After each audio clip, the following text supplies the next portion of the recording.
Hello friends, welcome to Dev I study centre. Dev I study centre में आप लोगों का बहुत बहुत स्वागत है।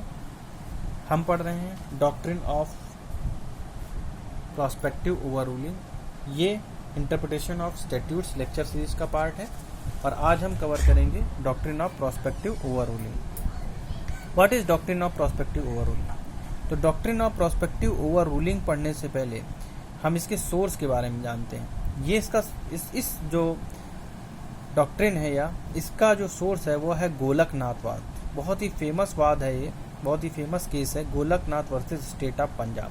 अगर आपने ये केस समझ लिया तो हम डॉक्ट्रिन ऑफ प्रोस्पेक्टिव ओवररूलिंग को कवर कर लेंगे। तो दोस्तों, संविधान में आर्टिकल 13, हमारे कॉन्स्टिट्यूशन में जो आर्टिकल 13 है वो जुडिशियल रिव्यू, हालांकि जुडिशियल रिव्यू टर्म हमारे पार्लियामेंट में हमारे कॉन्स्टिट्यूशन में कहीं भी डिफाइंड नहीं है, लेकिन आर्टिकल 13 जुडिशियल रिव्यू न्यायिक पुनरावलोकन की बात करता है। इसमें हम आर्टिकल 13 को दो पार्ट में देख सकते हैं। एक तो प्री कॉन्स्टिट्यूशन लॉ और दूसरा है post constitution law. Pre constitution law मतलब संविधान के प्रारंभ से ठीक पहले भारत के राज्य क्षेत्र में प्रवृत्त सभी विधियां इस मात्रा तक शून्य होंगी जहां तक वह इस भाग के उपबंधों से असंगत हैं। यानी कि अगर प्री कॉन्स्टिट्यूशन लॉ है और प्री कॉन्स्टिट्यूशन लॉ हमारे फंडामेंटल राइट्स को कहीं से भी, यानी जो आर्टिकल 13 है, आर्टिकल 13 में जो भी हमारे सेक्शंस हैं उनसे कहीं पे भी असंगत पाया जाता है, मेल नहीं खाता है, तो वह उस हद तक वाइड होंगी। राज्य ऐसी कोई भी विधि का निर्माण नहीं करेगा जो इस भाग द्वारा प्रदत्त अधिकारों को छीनती हैं या उसका निम्नीकरण करती हैं, उसको न्यून करती हैं, और इस खंड के उल्लंघन में बनाई गई प्रत्येक विधि उल्लंघन की मात्रा तक शून्य होगी। अगर जो सेंटर है या पार्लियामेंट है ऐसा कोई लॉ ले आती है जिससे जो वहाँ के सिटीजन्स हैं उनके मूल अधिकारों का उल्लंघन होता है, जो सेक्शंस है 13 के उनके उपबंधों से मैच नहीं खाता है, तो उस हद तक वो शून्य होगी जहाँ तक वो मैच नहीं कर रही हैं। संविधान में यानी कि आर्टिकल 13 को अगर शॉर्ट में देखना है तो आप शॉर्ट में कह सकते हैं कि 13(1) में संविधान के पहले की विधियों के बारे में बताया गया है। प्री कॉन्स्टिट्यूशन लॉज के बारे में बताया गया है कि वो प्री कॉन्स्टिट्यूशन लॉज जो हैं वो इसके किसी भी सेक्शन के साथ मिसमैच नहीं होने चाहिए। पोस्ट कॉन्स्टिट्यूशन में बताया गया कि आप ऐसा कोई भी नया लॉ नहीं क्रिएट करेंगे, नहीं बनाएंगे जो इसमें दिए गए अधिकारों को कम करते हो। 13(3) में इस लॉ की डेफिनेशन के बारे में बताया गया, विधि शब्द की परिभाषा को बताया गया है।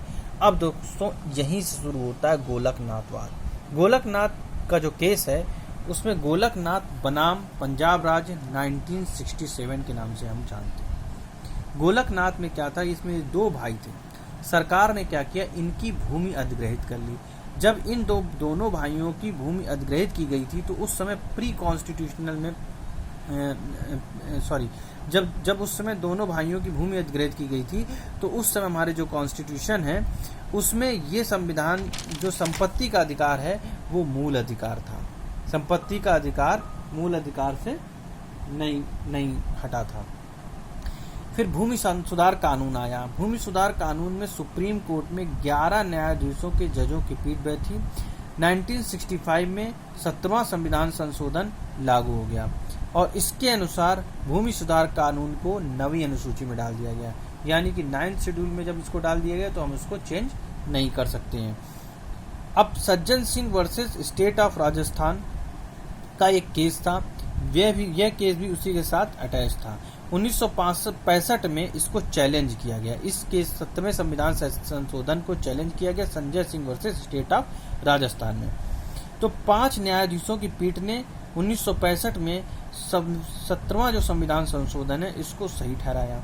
गोलकनाथवाद भी अभी चल ही रहा था और सज्जन सिंह वाले केस में सुप्रीम कोर्ट ने जो फैसला सुनाया, इसके बाद जब गोलकनाथवाद में जब सुप्रीम कोर्ट ने 1967 में एक बहुत ही ऐतिहासिक निर्णय दिया दोस्तों, उसने संविधान 13 में आर्टिकल 13 में 13(4) की एक सेक्शन जोड़ा और 13(4) का सेक्शन ये कहता है कि संसद मूल अधिकारों में संशोधन नहीं कर सकती। संसद जो है पार्लियामेंट फंडामेंटल राइट्स को अमेंड नहीं कर सकती है, फर्स्ट थिंग। नंबर सेकंड, संविधान में संशोधन अगर हो गया है तो वह भी एक विधि है और अगर कोई विधि है तो इसे चैलेंज किया जा सकता है, यानी दैट इज चैलेंजेबल।